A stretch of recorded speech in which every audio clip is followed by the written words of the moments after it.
Hello, my name is Andrea London, and I'm a student advocate. This website published December 16th, 2015. This website was intended to serve as a platform for student advocates so they could effectively advocate for students no matter how big or how small the issue may be. This website is meant for information gathering, sharing, and coordinating strategies to resolve outstanding issues. Student Advocates is an organization that is only as strong as the student advocates that run it. Anyone can be a student advocate. The question is, how strong are you?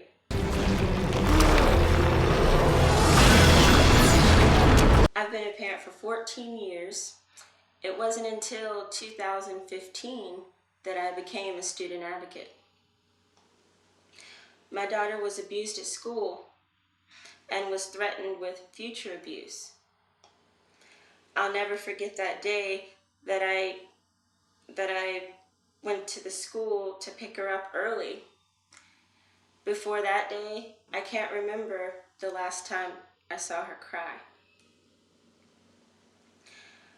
I contacted the school administrators, the district administrators, the police department, and even called the 800 child abuse hotline. You would think with all of that, the issue would have been resolved quickly. The purpose of student advocates is to help resolve issues that persist after all attempts to reach a resolution have failed, whether the issue is small or large. I became a student advocate when I refused to give up. You may wonder why anyone would have such a problem resolving issues with the school. Besides, aren't there rules for that stuff? Of course, there's rules for everything, but just like children, some adults choose not to follow the rules. Observe this video and we'll discuss a few points.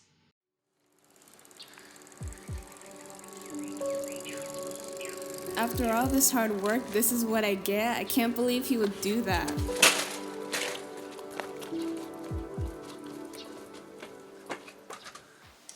Dad, my teacher found my skin counting backwards and now I have a failing grade. Well, just tell him to fix it. I did, and he said the only thing that needs fixing is my smart mouth. See, look. Smart mouth, eh? Let me give the school a call.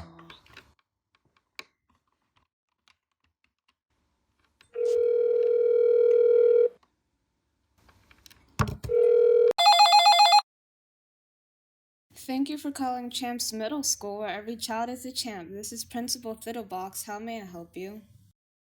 Hello, my name is Dad, and my daughter says that your teacher gave her a faulty grade due to user error, and then refused to change it. Now I have the Scantron, right? I'm sorry to hear that you have no respect for my hardworking faculty members. How dare you challenge their judgment in grading? My staff is flawless and I support them 110%. Your child should be thankful to even attend school with the champs here at Champs Middle. Well, ma'am, I was just trying to say that. You should tell your child to study harder if she wants better grades. There are no handouts here, only champs. Hello? Did they just hang up on you? Yes, we need some help. Filing a complaint with the school board takes months. We need help now. Let's contact student advocates. Can you hand me my computer?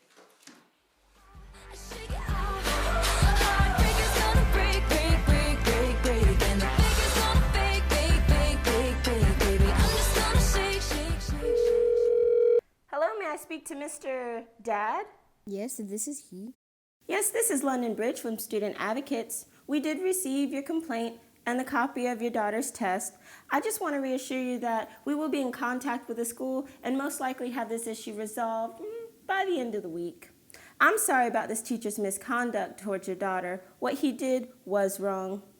It's our mission to advocate for all students, no matter how big or how small the issue. We'll be in touch. Thank you.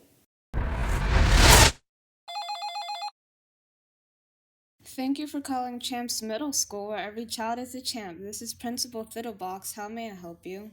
Hello, this is London Bridge from Student Advocates, calling to let you know that we have been in conference with your state superintendent and your local board, who all agree that your faculty member is in violation of Education Law Code 49066, Part A, Education Law Code 234, Part A, Barclay's official California Code of Regulations 436, and if you condone this behavior, you will be in violation of Education Law Code 234, Part B. It is our highest priority to see that every student reaches their full potential. Please review the grading style on that test and change the grade. Thank you so much. Have a good day.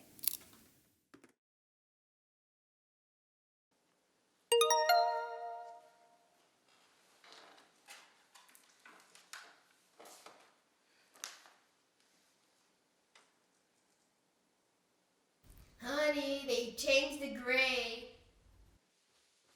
Really? That's great, Dad.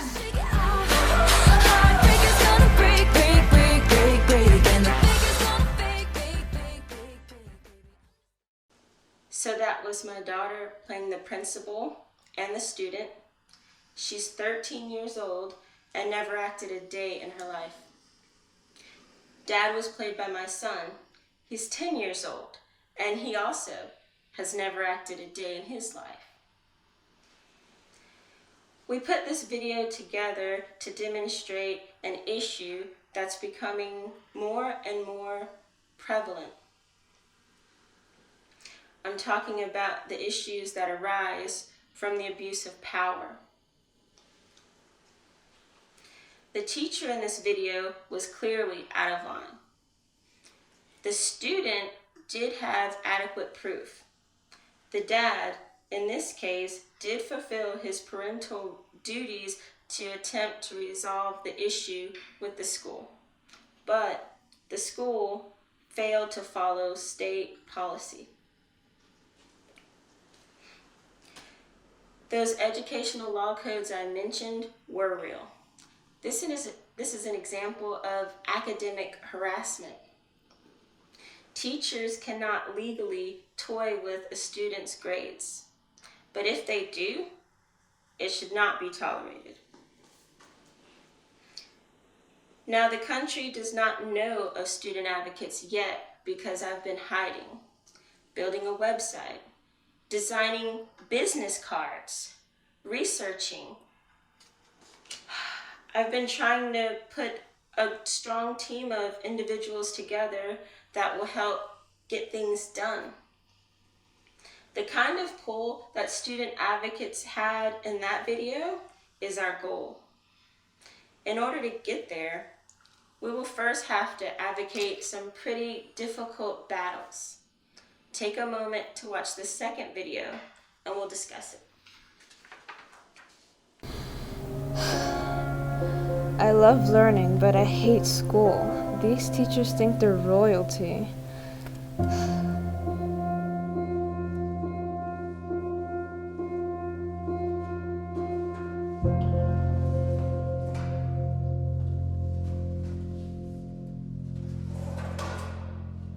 Greatest musicians of all time. Now, who wants to go first to present their presentations? Valerie! Yes! I believe you will provide the class with a perfect example of what not to do. Get up here.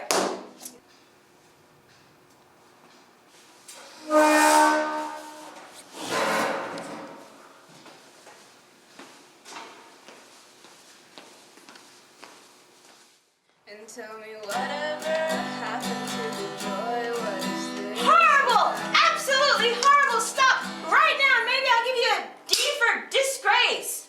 But I worked really I hard don't care what you worked hard on. Didn't I say get down?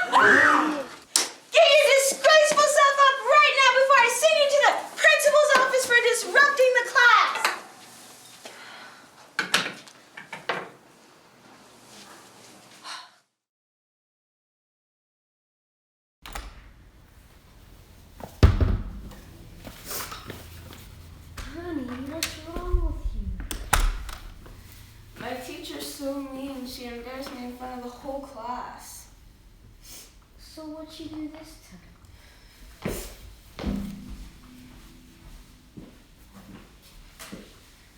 She pushed me while I was performing my song. Well, your brother pushes you all the time. At least I can push him back. And she gave me a D on my presentation and she didn't even let me finish. Well, you can't just go around pushing teachers. You could get suspended or even expelled that way. So why'd she give you a D? I thought you worked so hard on your presentation. I did work hard on it. Well, let me hear your song, honey.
Wow!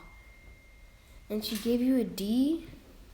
She said the D was for disgrace, and then she pushed me backwards in front of the whole class. I hit my head and bruised my arm. Let me give the school a call.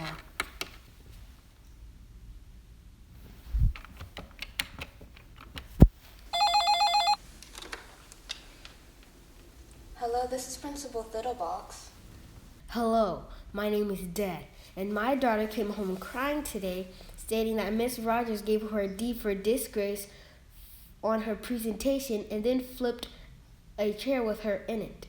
I'm sorry to hear that your child has such a slanderous imagination. Valerie's teacher already spoke with me about the incident, of how your daughter disrupted class today. Miss Rogers was more than generous to your daughter by not sending her to detention today. I can't understand your lack of gratitude. Next time we won't be so generous. Hello? Did she just hang up on you? Yes, we need some help. Filing a complaint with the school board takes months. We need help now. Let's contact student advocates. Can you hand me my computer?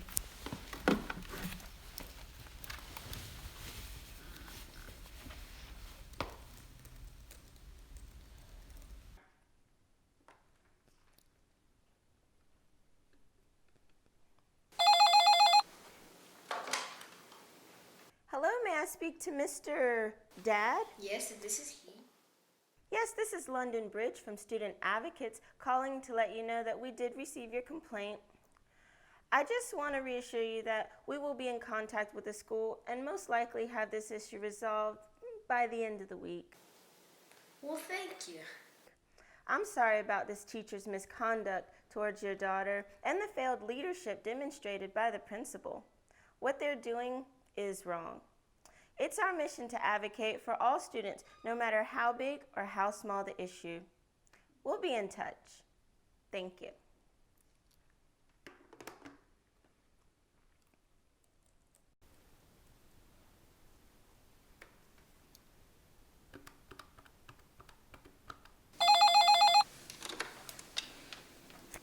Hello, this is Principal Fiddlebox.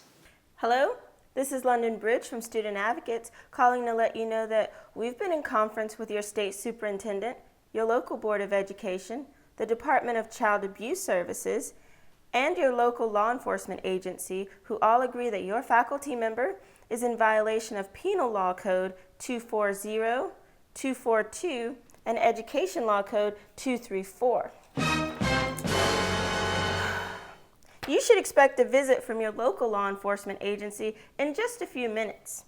Also, we have found you to be in violation of Education Law Code 234.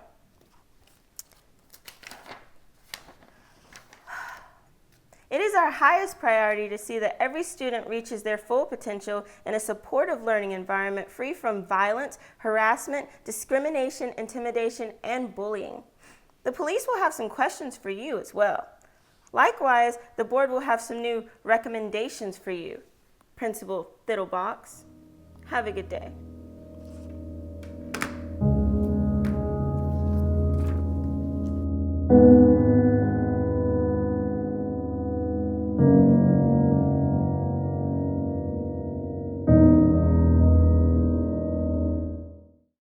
So this one was a bit more serious.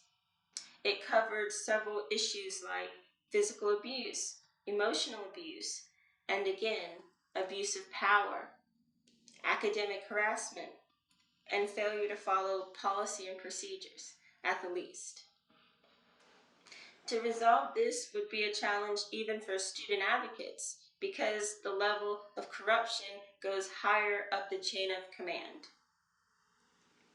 Difficult, but not impossible, because the only thing that is impossible is impossibility. Since we're starting to get a bit serious, let's recap on a very important point.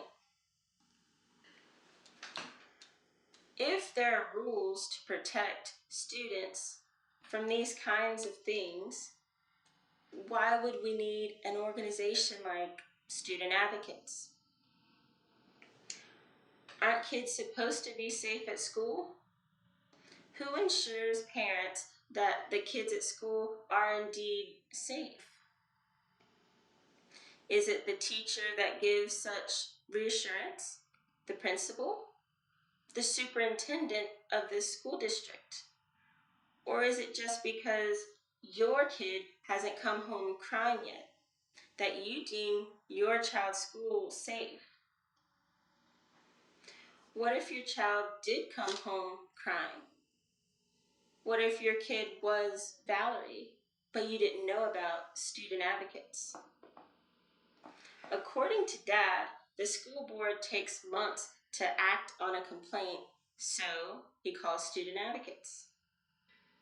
In reality, the proper steps to follow would be to proceed up the chain of command.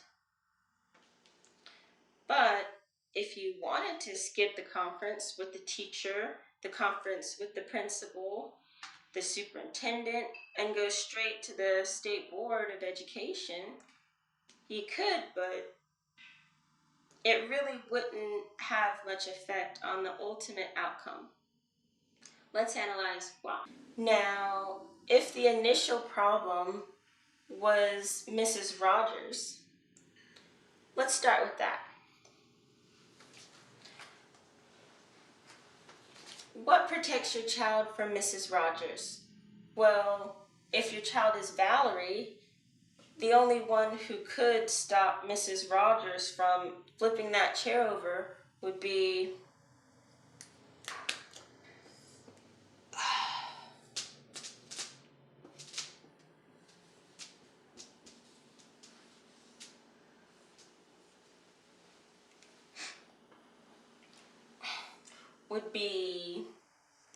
the other students in the class.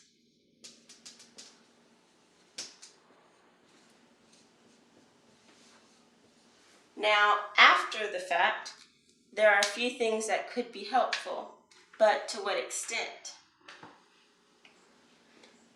Consider this example. If you're sitting at Buffalo Wild Wings and a professional flips you backwards while you're sitting at the bar, you could file assault and battery charges as that person has violated penal law codes.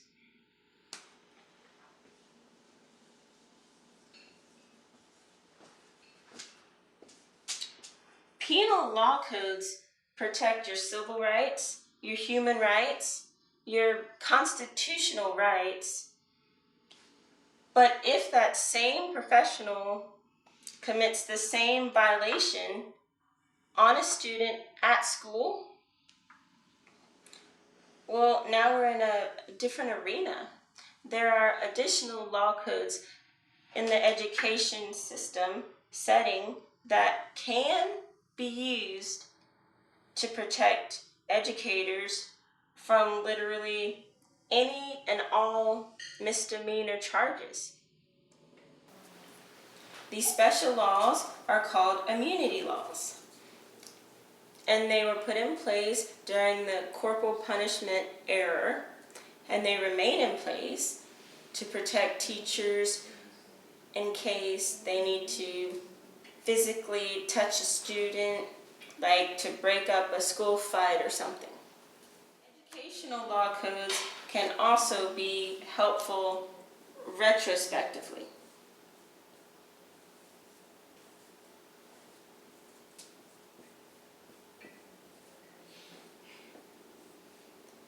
These laws are in place to ensure a safe and fair learning opportunity. These laws prohibit acts of bullying, intimidation, discrimination, harassment, and violence. Education law codes, Law Code 234, Part B, number 1, calls for immediate action upon discovery of educational misconduct, whether it be towards a student or another faculty member. The local police enforce penal law codes. The CTC enforces educational law codes.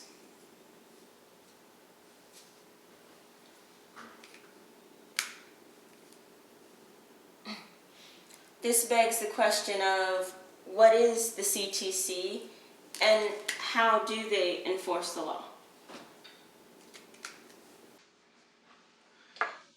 Let's focus in with our original example with Mrs. Rogers, where Mrs. Rogers was the initial problem. If Valerie chose to confide in another teacher or the principal, or if Valerie, just like in the video, decides to tell Dad, and Dad notifies the superintendent or the local school board, it wouldn't change the initial outcome because all formal complaints should end at the CTC, no matter where they originated. The CTC stands for Commission on Teacher Credentialing, and they enforce educational law codes by disciplining credential holders by putting restrictions on their credential. The CTC can suspend a credential or even revoke it. Before the CTC can do anything, though, they need initial jurisdiction. When Dad called the school, his complaint fell on deaf ears. The teacher cannot be formally disciplined without going through the CTC. If Dad wishes to bypass anyone and go straight for the main catch,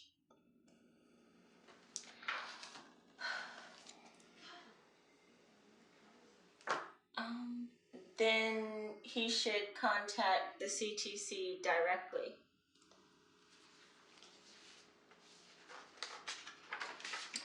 The CTC can be directly notified on a complaint formally by the submission of an affidavit.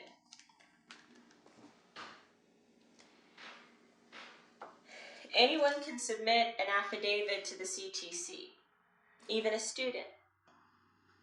in order for a faculty member to be formally disciplined or suspended for greater than 10 days,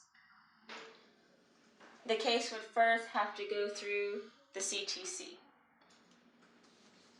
The CTC can't perform an initial investigation without a complaint or a formal investigation without either a conviction or a well-written affidavit. The CTC is not without limits. The most noticeable would be their disciplinary timeline.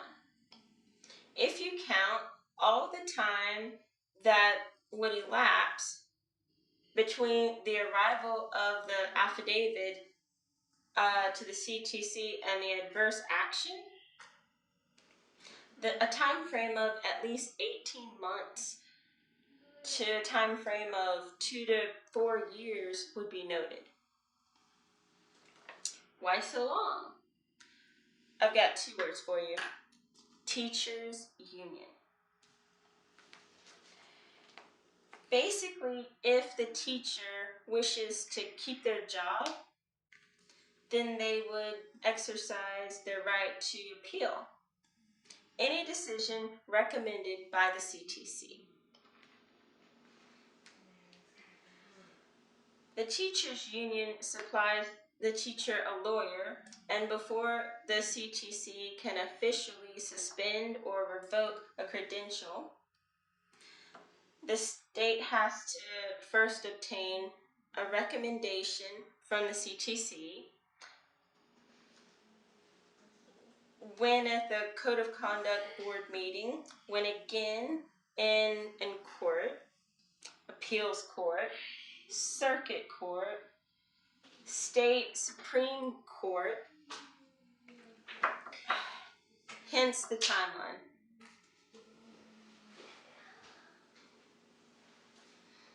Before we move on, I would just like to point out the black boxes, as they represent an opportunity for the state to close the case and forfeit further financial investments, as the discipline process would be the state versus the member of the Board of Education, the teacher. The financial investment that it would indeed take to pursue the discipline of a credential holder could be quite expensive over the time frame. Please note that there's not just one box, but several boxes in this extremely simplified chart posted by California's CTC. This is a similar case from other states. This one is Illinois.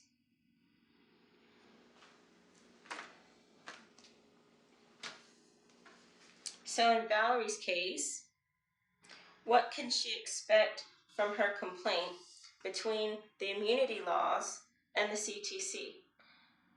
The CTC's vast timeline.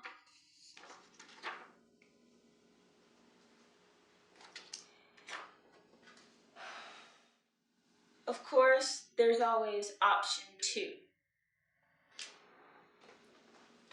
You could do the convenient thing, that is, ignore your child and just try to chew them up by taking them to the movies or shopping. You could wait for more bruises or hope their next complaint isn't complaints of lewd conduct demonstrated by faculty. Oftentimes parents switch their schools, but it doesn't stop the educational misconduct. What if the worst happened?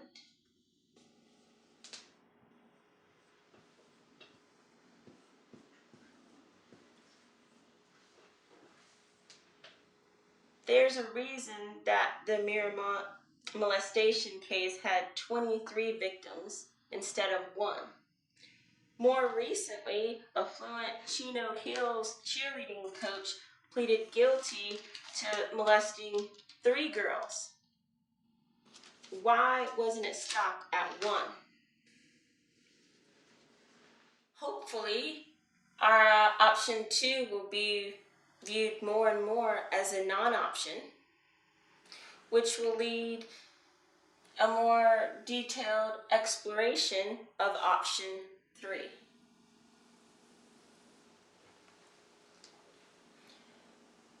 I don't care if you're a minority or if you're an illegal Mexican, Canadian, Asian, African. I don't care. It doesn't matter. Call the cops, because if you protect your kid today, then you could save my kid tomorrow. If the cops won't prosecute, then contact the media, alert other parents, and stop the silence. Now, maybe I underestimated the power of peer pressure. In my case, I called the cops from the school district. I understand that I live in a small city and the district administrators have a working relationship with local law enforcement, but I called the police anyway because I was under the impression that their job was to serve and protect, not to aid in bullying. The officer that told me that the faculty members at the school could lock my daughter in an office and interrogate her all day, every day, if they wanted, could refuse her a phone call to her legal guardian, could yell and scream at her until she agreed to say whatever they wanted her to say. That officer is a liar. It is absolutely illegal to hold anyone against their will for any length of time unless they are in police custody. My daughter has never been in custody or even in trouble for that matter. Both of my children's discipline record is on this website under the My Story tab, under phase 15.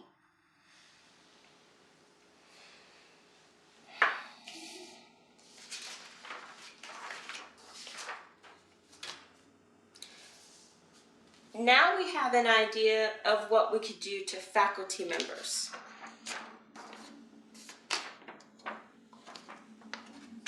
What can the faculty members do to your child? It is important to highlight limits of authority in this final section. Here we will review the limits to the rights and privileges granted to the education system. The first point to note is concerning matters of consent. School policy requires consent to be obtained before your child is permitted to participate in certain school activities like class, field trips, and classes on sex education. More and more states are adopting practices that do not require parental consent, like changes to the curriculum, example, Common Core. New policies are being made and current policies are being amended every day by some board or somebody. Everything seems to start small and work its way into a larger and larger platform. Today, your child can choose their elective. Tomorrow, certain optional classes could become mandatory. Nevertheless, where are we at today with these limits? Watch this short film and you tell me.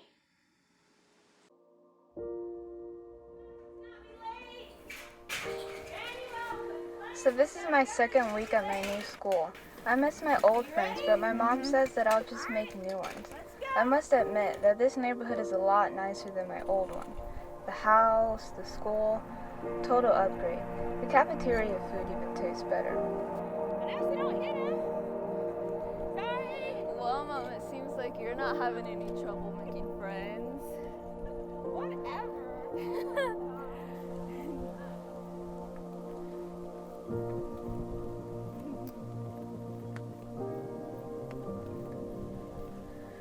School's going pretty good, and I did meet some nice classmates who helped me find my class.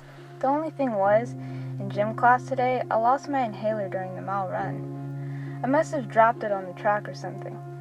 Mr. Avatar was very helpful and stayed after to help me find it. The only thing about it was, maybe he was being a little bit too playful when he helped me find it, because he wouldn't give it to me.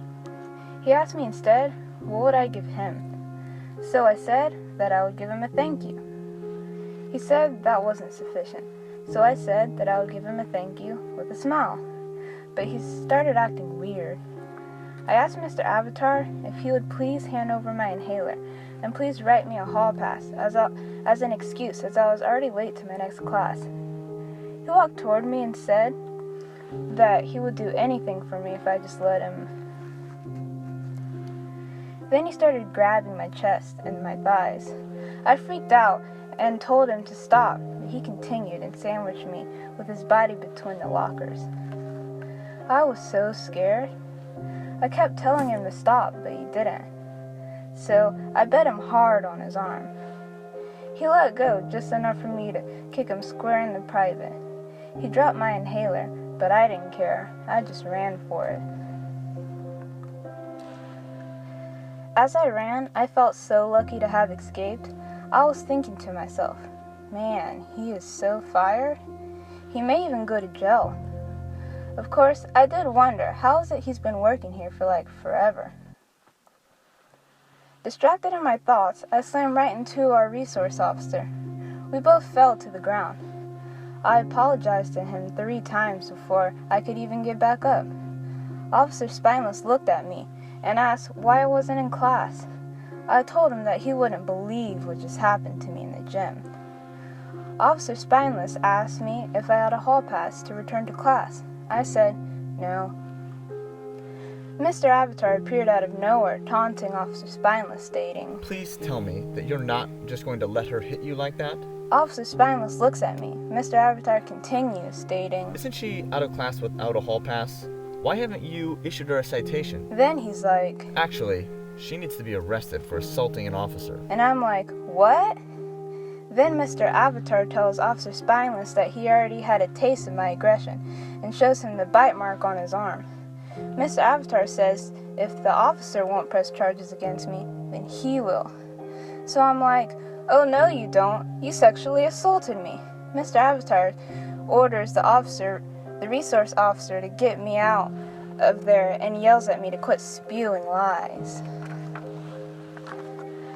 I wish I could say the worst part about all of this was getting slammed against the lockers by Mr. Avatar, or even getting thrown to the floor and arrested by Officer Spineless.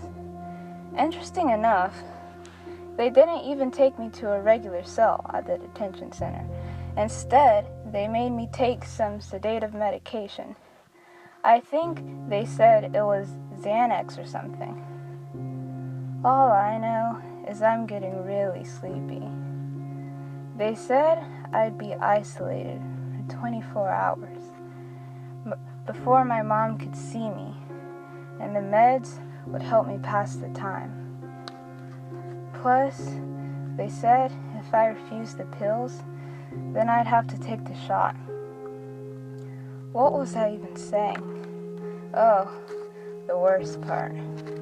So, I think the worst part of this whole thing will be when I have to explain everything to my mom, because I think she'll cry.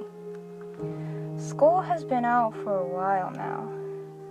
I bet she is so worried about me. I never thought this could happen at school. As I drifted off into sleep, my last thoughts were, please don't take me to school.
So,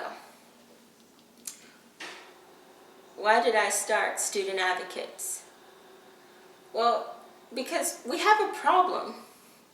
I learned that not only are children being mistreated at school by faculty, but many of the faculty are also being harassed by their superiors trying to protect the students and trying to protect themselves. In many cases, the school is corrupt all the way up the chain of command. If someone tries to protect anyone, they're now endangering themselves. The culture of fear must not be tolerated ever by anyone. United we stand. Children are our future. If you want to change the world, change their destiny.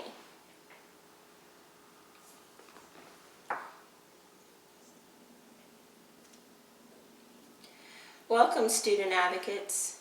Together, we can do something.